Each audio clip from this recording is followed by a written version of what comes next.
কথা কয়ে আনছে ভাই এই দেশে।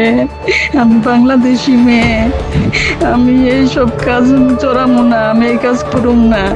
আর মালয়েশিয়াতে অনেক বাংলাদেশি আছে যারা ইচ্ছে করে যে তাদের স্ত্রী সন্তান মালয়েশিয়াতে নিয়ে আসবে 1 মাস ঘোরার জন্য। অনেক অবৈধ প্রবাসী আছে যারা ইচ্ছে করে যে তাদের স্ত্রী সন্তানদের মালয়েশিয়াতে নিয়ে আসবে 1 থেকে 2 মাস ঘোরার জন্য, তারপরে তারা চলে যাবে। কারণ হচ্ছে তাদের মধ্যে অনেকেই বাংলাদেশে যেতে পারতেছে না, হয়তো বস ছুটি দিচ্ছে না, আবার অনেকের বৈধ ভিসা নাই, যার কারণে ওই বাংলাদেশে যেতে পারছে না। যেসব কারণে তিনি চাচ্ছে তার স্ত্রী সন্তানকে মালয়েশিয়ায় নিয়ে আসতে এবং 1 মাস কিংবা 2 মাস একসাথে থাকার পরে বাংলাদেশে চলে যাবে তারা। কিন্তু এই যে প্রক্রিয়াটা, সেটা জুলাই মাসের শুরুর থেকে এখন পর্যন্ত কঠিন রূপ ধারণ করছে। গত 1 বছরের দিকে যদি লক্ষ্য করেন, মালয়েশিয়াতে অনেকেই হাজার হাজার বাংলাদেশি প্রবাসী যারা তাদের স্ত্রী সন্তানকে অতি সহজেই মালয়েশিয়াতে নিয়ে আসতে পারছে। কিন্তু জুলাই মাসের শুরুর থেকে আজকে পর্যন্ত এই বিষয়টা কিন্তু আর সহজ নাই। মালয়েশিয়াতে প্রায় সময়ই দেখতে পারবেন মালয়েশিয়ান গণমাধ্যমে দেখাচ্ছে যে মালয়েশিয়ার বিভিন্ন পতিতালয় থেকে বাংলাদেশি খরিদ্দার এবং বাংলাদেশি পতিতা উদ্ধার করা হয় কিংবা আটক করা হয়। এমন প্রতি মাসেই কিংবা প্রতি 3-4 মাস পর পরেই এমন 2-1টা অভিযান ইমিগ্রেশনের দেখা যায় যেখানে বাংলাদেশি পতিতা আটক হয়। বাংলাদেশি পতিতার বর্তমান পরিস্থিতি মালয়েশিয়াতে যেই হারে বেড়ে গেছে, এটা আপনার আমার ধারণার বাহিরে। আমরা পিডব্লিউর পক্ষ হতে গত কিছুদিন আগেও বেশ কয়েকটা ভিডিও দিয়েছি যে পতিতাদের নিয়ে কিভাবে মালয়েশিয়াতে আসে। 2 ধরনের পতিতা মালয়েশিয়াতে আসে। একজন হচ্ছে প্রফেশনাল পতিতা, তার পেশাই পতিতা। সে মালয়েশিয়ায় আসার আগে হয়তো দুবাই কিংবা সৌদি, কাতার, মিডিল ইস্টের যে কোনো দেশে তিনি দেহ ব্যবসা করতেন। এক সময় তিনি সেখান থেকে বিতাড়িত হইয়া দেশে চলে গেছেন।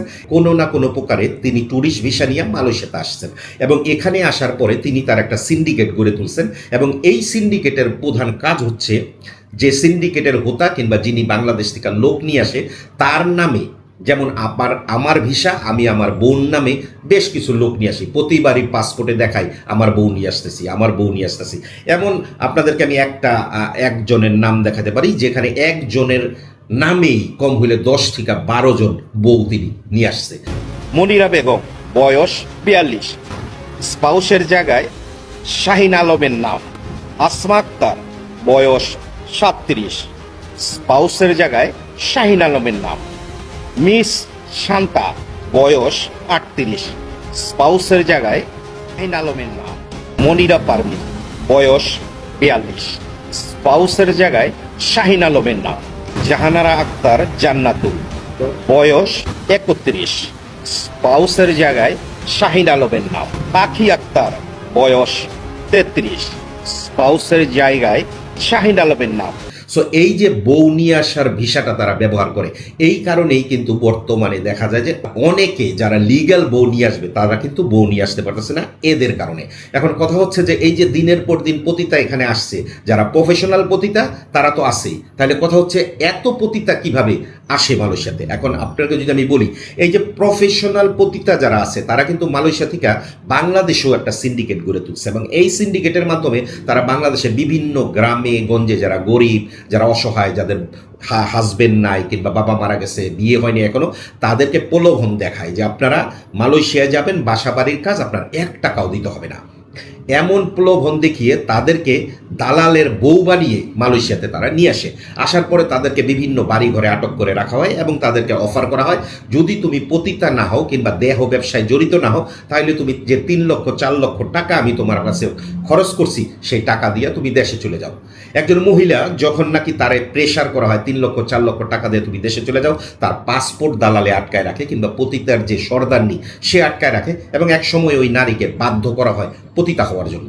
এখন কথা হচ্ছে যে আমরা এসব খবর কোত্থেকে পাই? আপনাদের গত কিছুদিন আগের খবরও যদি বলি, গত কয়েকদিন আগেও বাংলাদেশ এম্বাসি থেকে 2 জন নারী বাংলাদেশে পাঠানো হয়েছে যারা ট্রাভেল পাস নিয়ে চলে গেছে, যারা মালয়েশিয়াতে আসছে অন্য একজনের বউ হিসাবে এবং আসার পরে তাদেরকে জোরপূর্বক পতিতা বানানোর চেষ্টা করা হয়েছে, যারা ওই জায়গা থেকে পালাইয়া চলে আসছে বাংলাদেশ দূতাবাসে এবং বাংলাদেশ দূতাবাস থেকে ট্রাভেল পাস নিয়ে টিকিট কেটে তারা দেশে চলে গেছে। তাদের ট্রাভেল পাস নেওয়ার কারণ হচ্ছে তাদের পাসপোর্ট দালালের কাছে আটক আছে। এখন এই যে দালালরা যে কাজগুলি করতেছে, যে আরেকজনের বউ বানাইয়া মালয়েশিয়াতে নিয়ে আসা, এখন এই যে আরেকজনের বউ, এক দালালের নামে কম হলে দেখবেন 10 জন 15 জন বউ ছিনে নিয়ে আসছে মালয়েশিয়াতে। এমন অহরহ ঘটনা দালালরা ঘটাইতেছে, এবং পতিতাদের যে সংখ্যা সেটা বর্তমানে মালয়েশিয়ায় যেই একটা রূপ ধারণ করছে সেটা আপনার আমার ধারণার বাহিরে। বাংলাদেশি পতিতাদের কথা আমি আপনাকে এখানে বলছি। শুধু যে এখানে প্রফেশনাল পতিতা তা না, অনেকের জোরপূর্বক পতিতা করা হচ্ছে, এবং এখন সবাই যে দালালের কাছ থেকে পালাতে পারে তা কিন্তু না। অনেক অসহায় নারীকে বলা হয় তুমি যদি 3 লক্ষ টাকা না দিতে পারো সেই ক্ষেত্রে তোমাকে পুলিশে দিয়ে দেবো। অনেক সময় একজন সাধারণ নারী এক দেশ থেকে আরেক দেশে আইসা অসহায় হয়ে যায় এবং তার কাছে করার কিছু নাই, নির্দ্বিধায় সে পতিতা খাতায় নাম লিখে। এমন অনেক পতিতা আছে। কথা হচ্ছে এখানে ওনাদের সমাধান কি দেবে, ওনারা কার কাছে বিচার দেবে, কার কাছে তাদের জীবন ভিক্ষা চাবে, কিংবা আমি কিভাবে মালয়েশিয়া থেকে দেশে যাব।